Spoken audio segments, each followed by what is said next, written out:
Existe uma bolsa no fim do túnel? O que esperar do mercado de ações em meio à disparada da taxa de juros?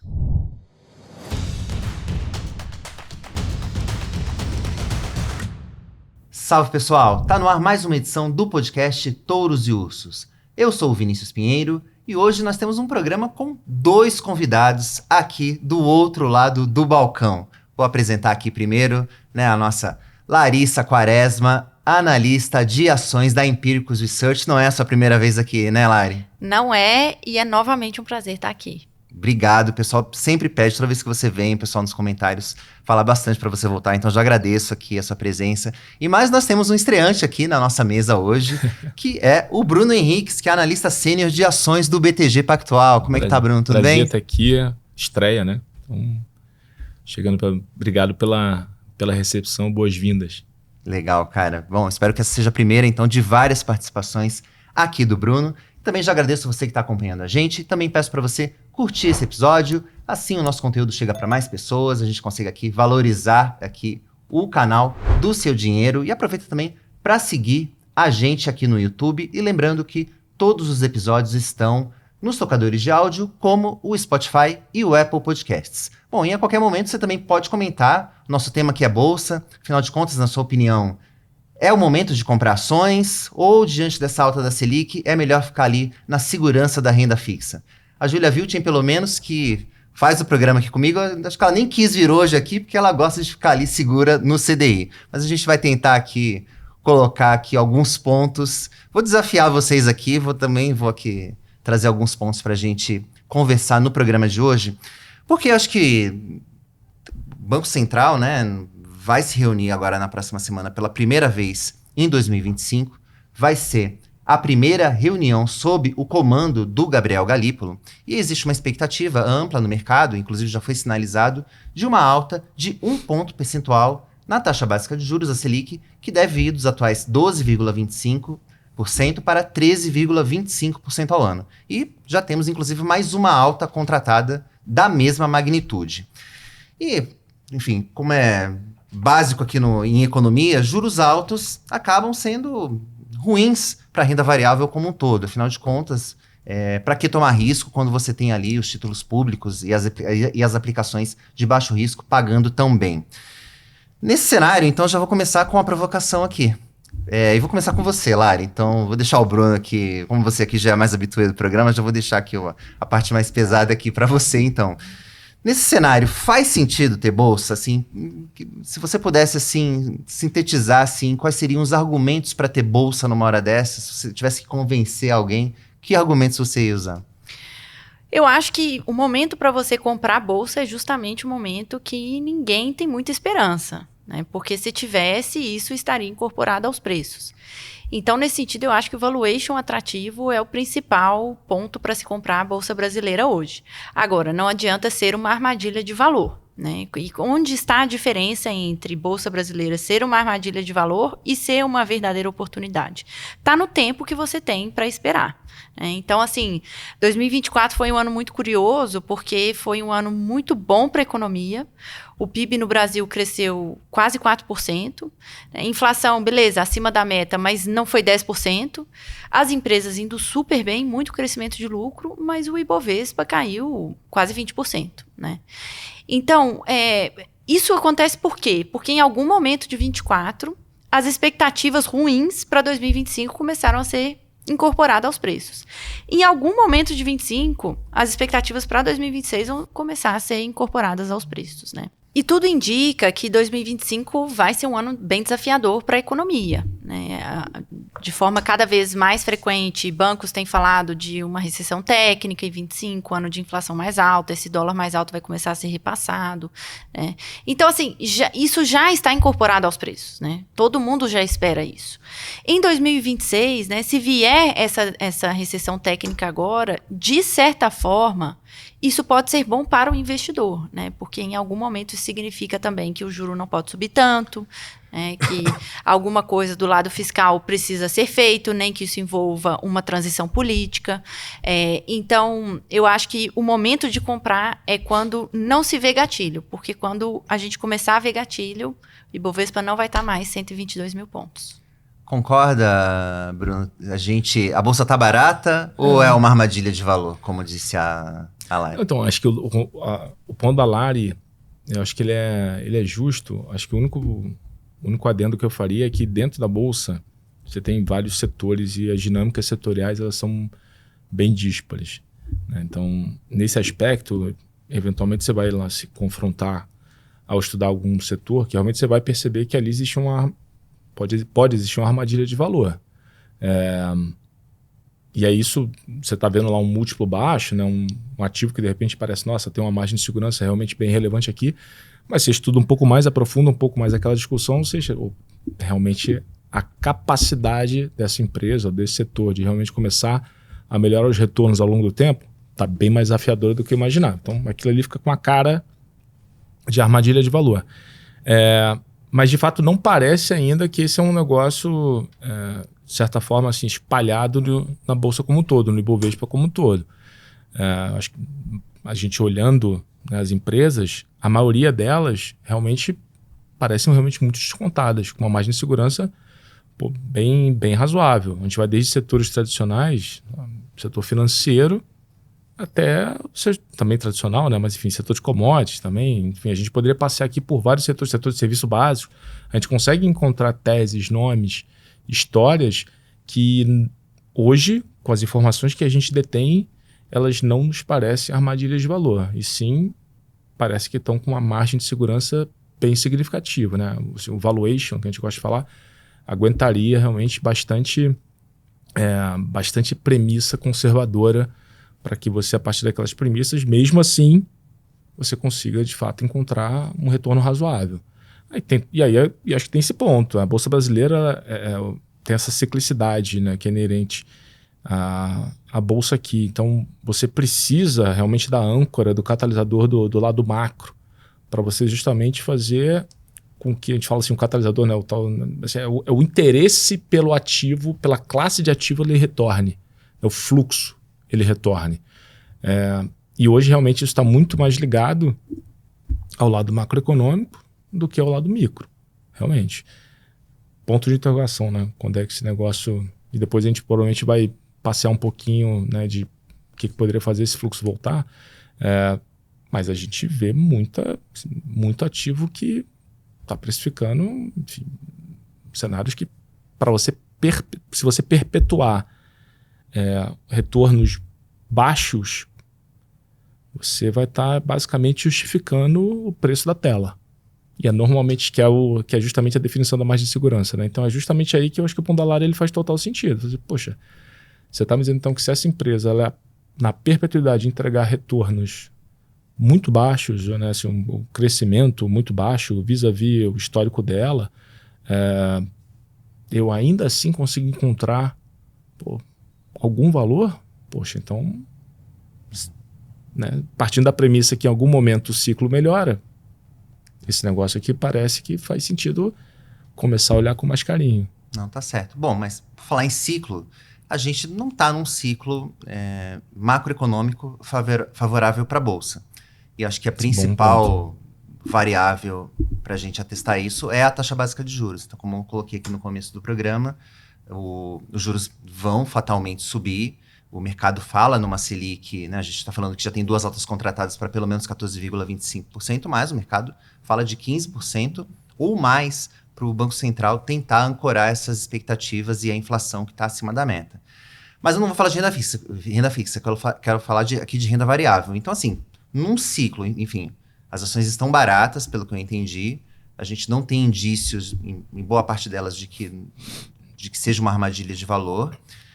Porém, algumas empresas e setores vão acabar sofrendo mais do que outros nesse ciclo. Eu queria saber um pouco de vocês, vou começar de novo por você, Lari, assim, na tua visão, quem deve sofrer mais, assim, o que evitar nesse momento de juros altos? E o que pode ser, enfim, acho que a gente vai falar um pouquinho mais de ação do que tem na carteira. Vamos falar primeiro, então, do que sofre mais nesse ciclo e o que evitar, que tipo de papel, que tipo de setor o investidor deveria evitar nesse momento. Bom, é claro que há uma generalização, né? Eu acho que existem boas empresas em diversos setores e ainda é importante ter uma carteira com uma composição setorial diversificada, tá?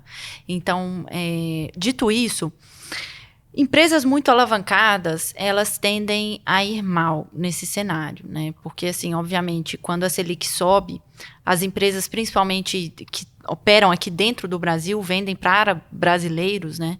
Elas têm a dívida delas atrelada ao CDI. Então, assim, o CDI sai de 10 para 15, né? Que é o que provavelmente vai acontecer. O custo da dívida dessa empresa, com a dívida constante, vai aumentar 50%, né? Se for uma dívida já muito pesada, né? Isso pode ser a diferença entre a empresa dar lucro e prejuízo. Então, empresa muito alavancada, vis-à-vis o caixa que ela gera, acho que é algo para se evitar. Esse é um ajuste que a gente já fez nas carteiras da Empíricos no início do ano passado, né, inclusive. Então, assim, acho que é um setor para evitar, uma classe para evitar, e setores para evitar, acho que são setores muito cíclicos e muito sensíveis a juros. Então, assim, por exemplo, setor de incorporação. Tá? A gente até tem um top pick do setor de incorporação, mas é o segmento que roda quase independente da taxa de juros, que é o Minha Casa Minha Vida. Fora isso, né, precisa ter muito cuidado, ser muito seletivo, porque na virada do ano, os grandes bancos já reajustaram a taxa do imobiliário, até a Caixa Econômica Federal e o Banco do Brasil, né? Então, assim, setor de incorporação, eu seria bem mais seletiva. Setor de varejo, né, doméstico, discricionário, de moda, eu seria muito seletiva também. E a parte do setor financeiro, né, que assim, o clichê é falar, juro sobe, compra setor financeiro. Mas também precisa ter muito cuidado, porque ciclo de Selic alta, geralmente também é um ciclo de inadimplência alta. E a gente já está vendo um ponto de inflexão aí no ciclo de crédito, que as concessões já começaram a diminuir a partir de outubro do ano passado, né? Fez um V invertido, assim. Então, quem concede crédito para baixa renda, se continuar concedendo, corre aquele risco de seleção adversa, né? Os bancos diminuem o apetite, deixam de fora um segmento da população ali que já, com a inflação alta, né, eventualmente desemprego aumenta, já não consegue ser bom pagador, e aí os bancos de menor renda fazem essa seleção adversa, né, capturam esse mal pagador, né, um cara que não era mal pagador, mas se torna por causa do cenário econômico, né, porque ele vive muito no limite. Então, setor financeiro pode ser muito bom para esse momento, mas precisa ter muito cuidado também. Uhum. Eu acho que até pegando esse gancho da Lari, esse ponto do setor financeiro, ele você tem os bancos, que tem realmente os bancos como um todo, esse quê cíclico, mas aí você tem as seguradoras, né, que é, por exemplo, algo que a gente, né, pensando lá no BTG, a gente gosta. Por exemplo, seguradoras, pelo modelo de negócio, você aquele float do sinistro, né, perdão, da policy, aquela reserva técnica, você passa aquilo no CDI. Uma parte daquilo acaba sendo pós-fixado. Então, em cenários onde você tem uma CDI, enfim, uma Selic mais alta, essa receita financeira, ela aumenta. Então, a gente acha que esse aqui, por exemplo, é um subsetor ali, um subsegmento dentro do financeiro, que a gente acha que faz sentido num momento como esse. E também ele acaba sendo menos cíclico, né, de certa forma. Né? Os bancos acabam tendo a concessão do crédito, o ciclo do crédito, né, inadimplência, a seguradora, você não tem esse tipo de evento. Acho que do lado de banco, uma reflexão importante aqui nesse momento, né, acaba que os grandes bancos, né, as grandes placas, eles acabam sendo os principais, atraem naturalmente por uma percepção de aversão a risco, né, acabam capturando mais cliente. Então o custo de captação deles, que ele estruturalmente é mais competitivo, depósito de poupança, depósito à vista, nesse momento acaba sendo realmente uma vantagem competitiva. Né? Você acaba atraindo mais clientes em momentos como esse, onde você tem, como eu falei antes, uma percepção de risco um pouco maior. O Lari falou super bem de varejo, é sempre desafiador. Minha Casa Minha Vida também é um setor, né, dentro do construção civil como um todo, que a gente acha que também faz sentido. E aí tem, assim, do lado de commodities, trazendo um pouco lá de cá, commodities você tem metálicas, petróleo e gás e papel e celulose. Muita gente acaba assim, o exportador, né, o câmbio tá mais desvalorizado. Né? Elas são menos ligadas a juros. Exatamente. Então você acaba que nesse momento dependendo, aí o cuidado que tem que ter é que você tem que olhar a oferta e demanda da commodity. Porque, digo assim, a análise ela não pode ser somente o câmbio está desvalorizado, está valorizado, não é isso. O câmbio, você vai olhar o efeito, mas o que importa é onde está a oferta e demanda da commodity. Então, nesse aspecto, a gente gosta de celulose, por exemplo, a gente acha que faz sentido num cenário como esse, mas aí do lado das exportadoras, mesmo petróleo e gás, a gente também acha que faz sentido, com o Brent próximo a 80, essas empresas estão gerando muito caixa. Então, de novo, assim, acho que a seletividade que a gente, no início, mais para a virada do ano, no início desse ano, a gente também acabou deixando as carteiras lá do banco mais balanceadas nesse aspecto. A gente tem algum outro nome que a gente realmente acha que tem qualidade, que vai ser, consegue fazer a travessia e aí traz um pouquinho ali de beta, principalmente na carteira de small caps, mas de certa forma as carteiras estão realmente bem mais balanceadas justamente por causa desse cenário. Tá, já que você falou de commodities, vamos falar um pouquinho de cenário internacional. A eleição agora, o começo de mandato do presidente Donald Trump nos Estados Unidos, as medidas, né, ele já veio, enfim, assinando uma série de decretos, enfim, o mundo está nesse momento em polvorosa. Eu queria saber um pouco da expectativa de vocês para a Bolsa Brasileira. Como é que isso pode se traduzir para a nossa Bolsa aqui? Se o efeito Trump pode ser mais favorável ou desfavorável se eventualmente empresas brasileiras, por exemplo, forem taxadas de alguma maneira. Não sei se vocês veem essa possibilidade desse cenário. Eu queria começar contigo, então, Bruno. Assim, pensando no outro governo, assim, de novo, obviamente a história ela pode não se repetir, né? Acho que no momento a gente tem que aguardar, porque até a expectativa que foi criada, né, durante o período pré-eleitoral nos Estados Unidos, agora a gente já está vendo alguma coisa um pouco mais moderada, né, um pouco mais branda, ou que seja faseada, gradual, enfim. Então talvez aquele efeito realmente, né, de um movimento de tarifa mais significativo num curto prazo de tempo ele não aconteça. O que é bom para nós. Então, o que é bom pensando assim, se você imaginar que o Brasil no final ele acaba sendo sempre uma derivada de algum ciclo de commodity, ele sempre vai ter as questões domésticas, mas o Brasil, uma parte do investidor estrangeiro, ele sempre percebe o Brasil como uma derivada do mundo de commodity. Se você realmente parte para um movimento mais, essa discussão de tarifa, e você começa a desbalancear os termos de troca, na discussão da economia internacional, algum ajuste vai acontecer, em demanda, em oferta, enfim. Não tendo isso, para a gente é bom, nesse aspecto. Né? Você acaba mantendo os termos de troca, de certa forma, muito mais uma discussão de câmbio e a vantagem competitiva da commodity que você está produzindo, né? O teu custo caixa de produção, e que tudo bem, esse é o playbook do business de commodities. Então, assim, não ter esse movimento, realmente ele acaba sendo mais positivo para a gente, até pela percepção de que, né, assim como a gente tem a China como um parceiro comercial relevante, e essas tarifas elas aparentemente teriam um impacto, né, significativo, principalmente olhando para a China. Poxa, a gente aqui como um vendedor de commodities, né, para a China seria realmente algo favorável esse evento ele ser o mais gradual possível ou mesmo ele de fato não acontecer. Assim, pensando assim de uma forma... Mas hoje eu não consigo ver, por exemplo, um setor específico, pelo menos agora, com as informações que a gente tem atualmente. Mas de modo geral, se a retórica do Trump for, enfim, mais beligerante, mas na prática ele for mais moderado, isso tende a ser positivo. Sim. De modo geral. Pensando na classe de commodities como um todo, sim. Sim, deveria ser mais positivo. Não, legal. Eu queria falar um pouquinho, a gente está entrando na safra de resultados agora do quarto trimestre das empresas brasileiras. Enfim, vamos começar já nos próximos dias com empresas, né, começando pelos bancos ali, apresentando os seus resultados. E a gente teve essa dinâmica muito distoante entre a economia real, onde as empresas estão situadas e onde elas geram os seus resultados, e o comportamento das ações dessas mesmas empresas no mercado. E aí eu queria saber um pouco de vocês, assim, se a gente vai perceber, então, o mercado já colocou nos preços, enfim, uma piora no cenário para a economia de um modo geral, com, enfim, entre outros fatores, pelo aumento da taxa básica de juros.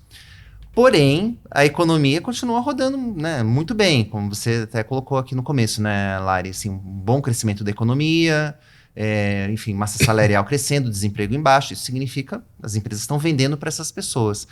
Queria saber de ti o que esperar nesse xadrez, o que esperar dos resultados das empresas e o que você vai querer ouvir dos executivos, né, dos CEOs e dos diretores financeiros das empresas que vão também ali junto com os resultados, eles vão ali falar algumas coisas para o mercado. O que você vai querer ouvir deles nessas teleconferências? É uma ótima pergunta. Vamos lá, assim, começando pelos resultados, eu acho que não só no quarto tri, mas ao longo desse começo de 2025, a gente já vai começar a ver muito mais a palavra juros e câmbio, né, nas teleconferências de resultados, que é algo que a gente viu muito em 2021, 2022, e a palavra inflação também. Então, assim, até o momento, a gente não viu isso bater na economia real. A partir do quarto tri, eu acho que a gente já vai começar a ver taxa de juros comendo margem, câmbio comendo margem, inflação de material comendo margem. Então, eu acho que a gente vai começar a ver gradativamente mais isso, né? E eu acho que as empresas mais protegidas disso tendem a ir melhor. Quem são?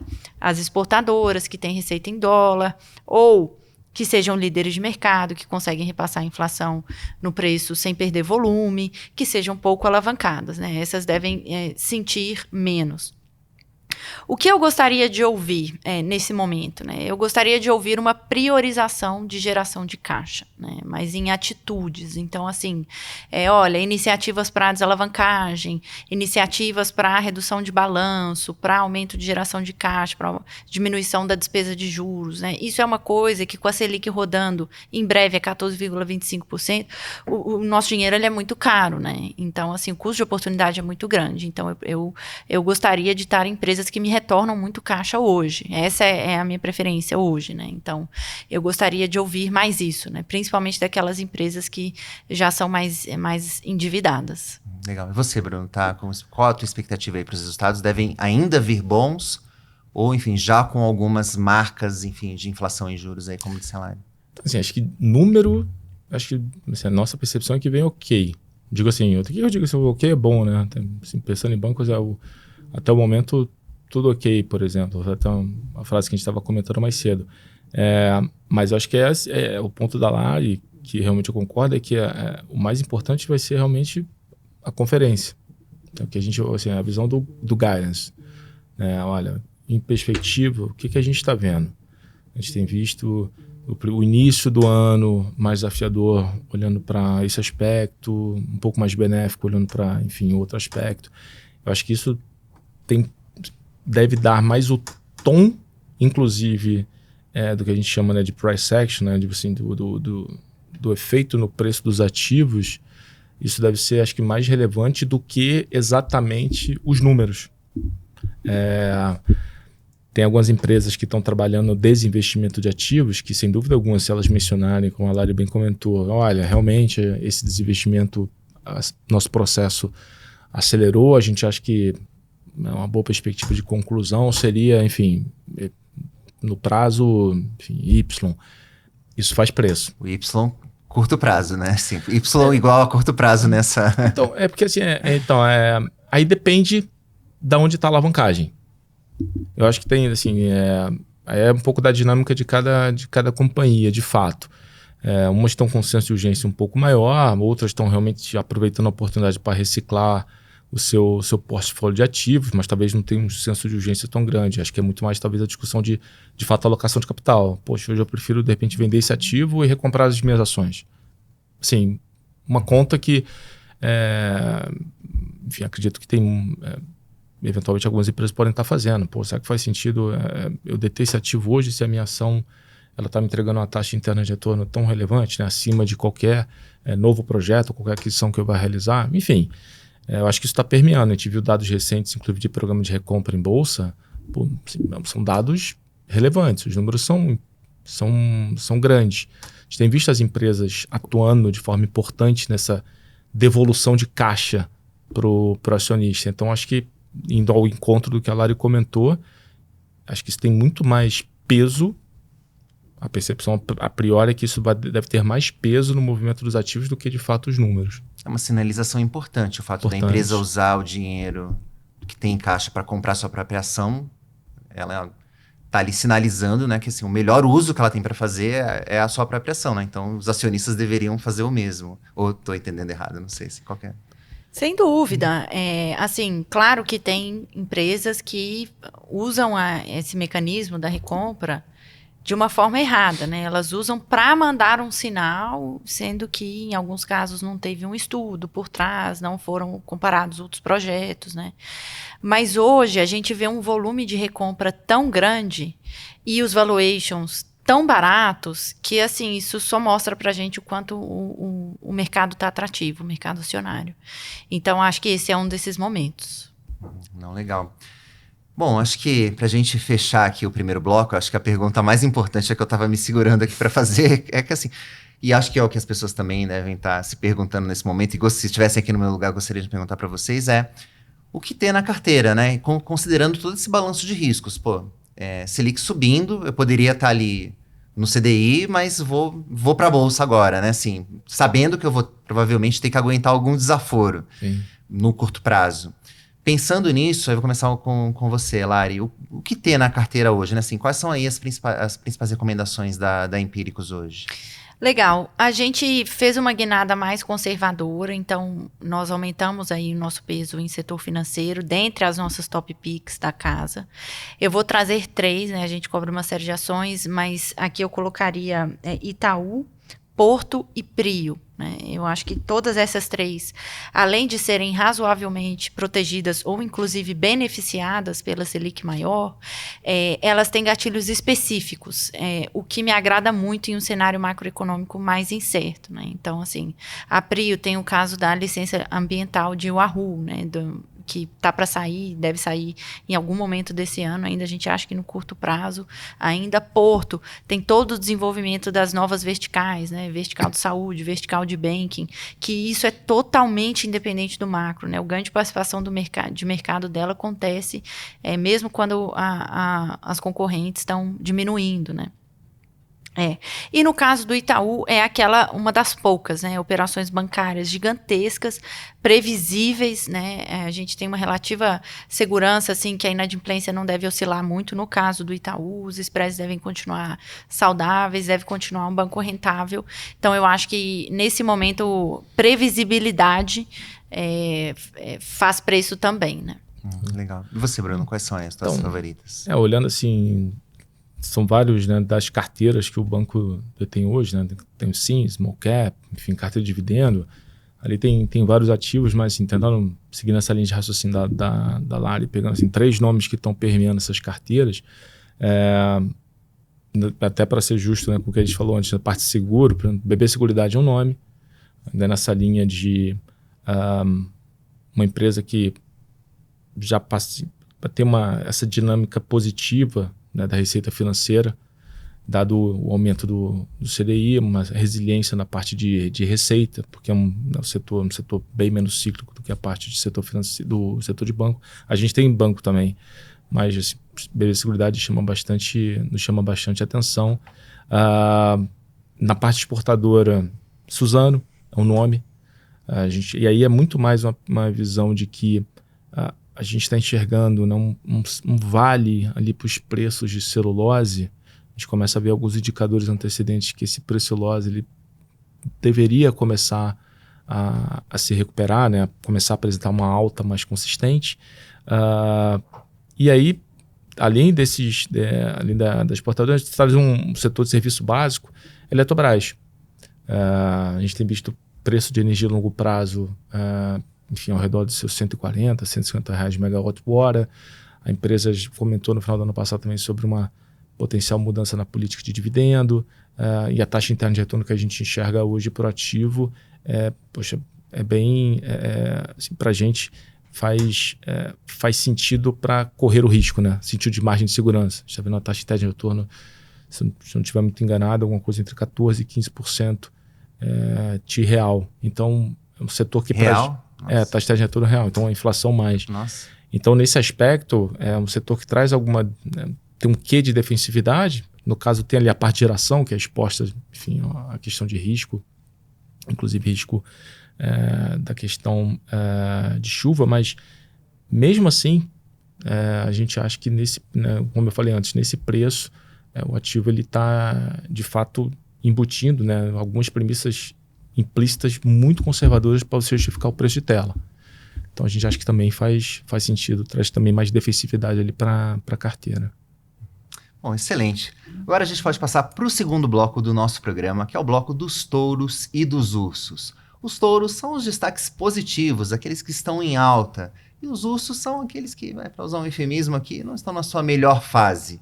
E a gente começa, embora o programa se chame Touros e Ursos, a gente começa pelos ursos, para terminar aqui sempre numa nota mais positiva aqui o nosso podcast. Então, vou começar agora com o Bruno aqui.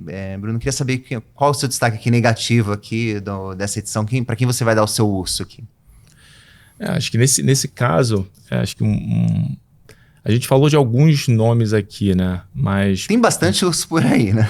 Assim, no sentido de desafio, né? Acho que, poxa, trazendo colocando dois aqui, talvez. Você tem essa interrogação da questão, por exemplo, das políticas, das tarifas por parte do governo Trump, e associada a isso a própria dinâmica de política fiscal aqui interna. Acho que são dois eventos aqui, né? Dois parâmetros que todo mundo acompanhando muito de perto, e estão realmente hoje estão sendo bastante importantes para a gente também entender os próximos passos até da dinâmica de ativos listados aqui localmente. Isso tem sido, no caso da política fiscal especificamente, tem sido um tema constante aqui dos nossos podcasts, e eu acredito que a questão das tarifas será nos próximos. Então, é realmente duas variáveis aí que a gente vai precisar acompanhar bem de perto, e acho que vai influenciar muito no desempenho da Bolsa. E você, Lari, para quem é o seu urso? Ou o quê? Meu urso vai para o teto do consignado do INSS, né, que é um teto que o Conselho Nacional de Previdência Social determinou, à medida que a Selic caiu ali em 2023, parte de 24, chegou a 1,64% ao mês. A Selic subiu, né, já rápido, de 10,5% para 12,25%, e esse teto foi pouco reajustado, né, saiu de 1,64% para 1,8%. Isso não cobre sequer os custos de originação e inadimplência, né, dos bancos em canais externos, principalmente. E eu acho que está sendo uma trava para o crescimento de crédito de pessoa física no país. Então, acho que essa é uma demanda, inclusive, né, do setor bancário. É uma linha de crédito muito importante, não só para o setor, mas para a população como um todo, né? A população brasileira está envelhecendo. Então, assim, cada vez a gente vai ter mais beneficiários do INSS. Então, acho que é bem importante e urgente que esse teto seja revisto. E é uma linha barata, né? Num país de juros tão altos, você privar eventualmente a população de tomar uma linha dessa mais barata, a pessoa que não conseguir tomar o consignado vai acabar tomando um crédito com juros mais altos, vai ser prejudicial para ela mesma. Né? Exatamente. E assim, muitas vezes a opção que a pessoa tem sem ser o consignado é o crédito pessoal não consignado, que a gente chama, né? Que é aquele crédito pessoal clean, que tem a taxa de juros de 150%, 200% ao ano. E assim, para você tornar o consignado INSS rentável, você não precisa levar a taxa para isso, né? Você levar ali para perto de 2% ao mês, ali 25% ao ano, grosso modo aqui, a conta já fecha, né? E aí fica melhor para todo mundo. Então, acho que é uma distorção aí que acredito que pode ser corrigida, acredito que tenha, né, pessoas do órgão de olho e de ouvidos abertos a isso, né? Então, acho que vou colocar como um urso porque não está acompanhando o aumento da Selic.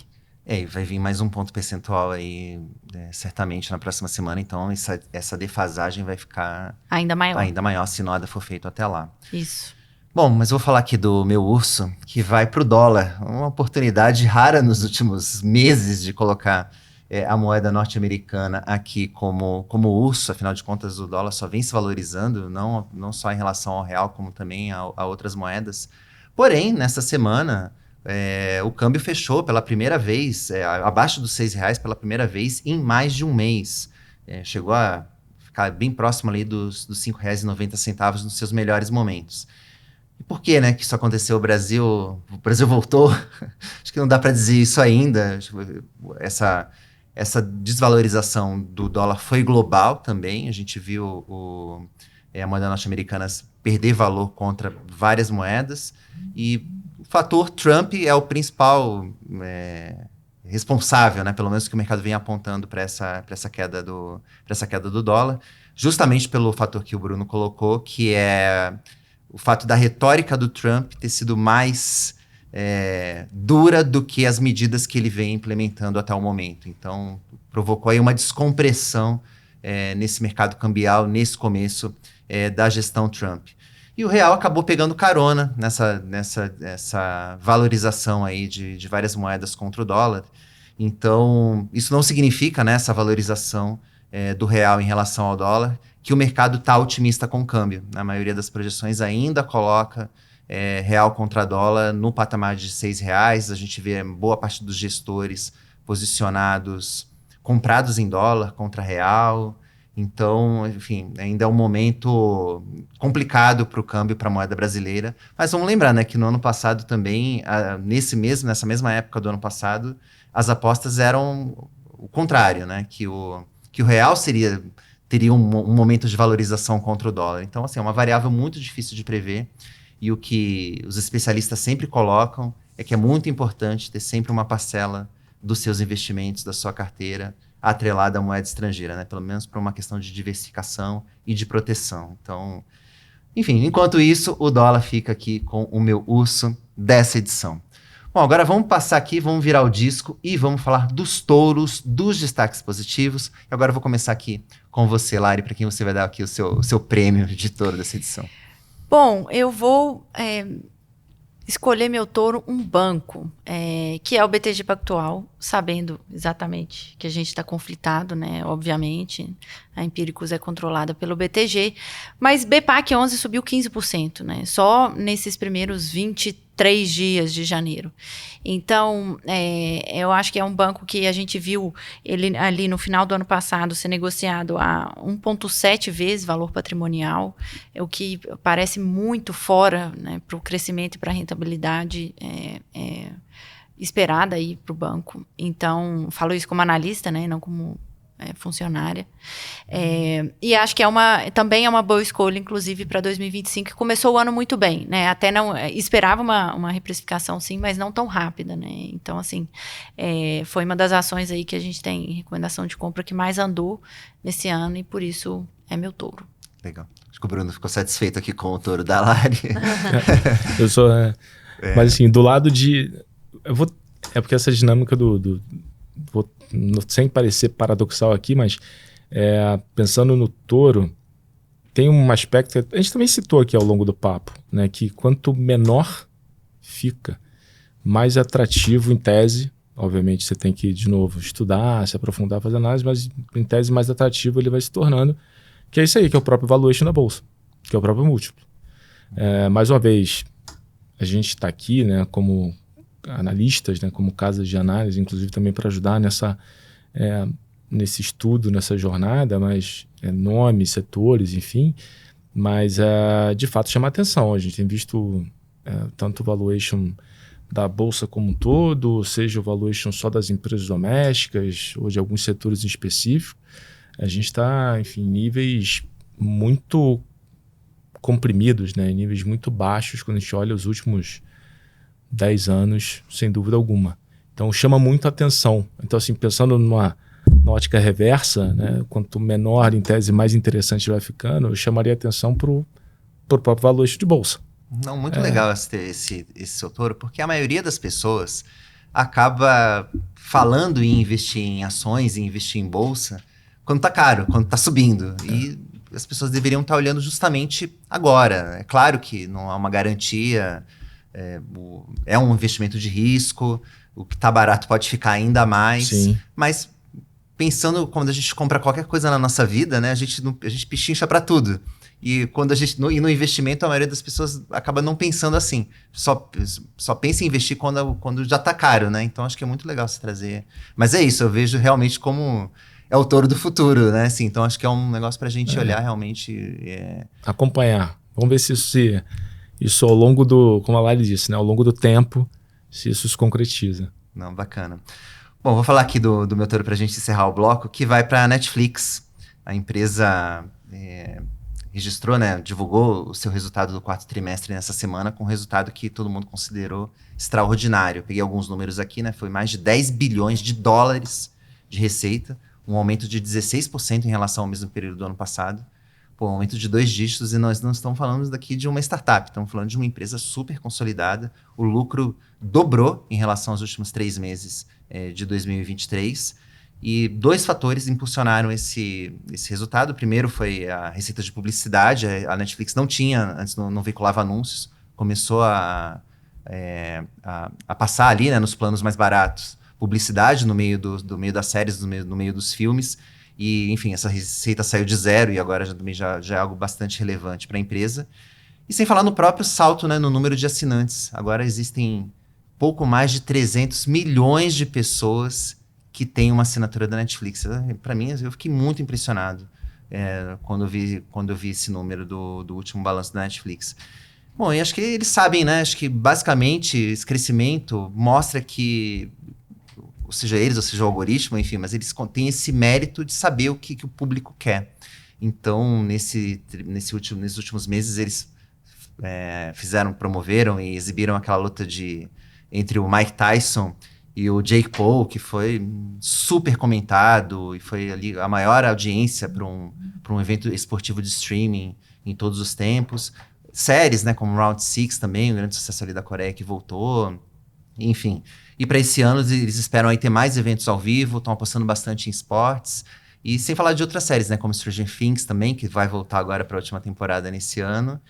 E para uma última menção aqui, a Netflix pode ganhar nesse ano também, para coroar tudo isso aqui, né, no financeiro muito bem, mas falta uma coisa para a Netflix, que é o Oscar. Ela nunca conseguiu um Oscar de melhor filme. E pode ter nesse ano pela primeira vez com Emília Pérez, né? As indicações saíram nessa semana.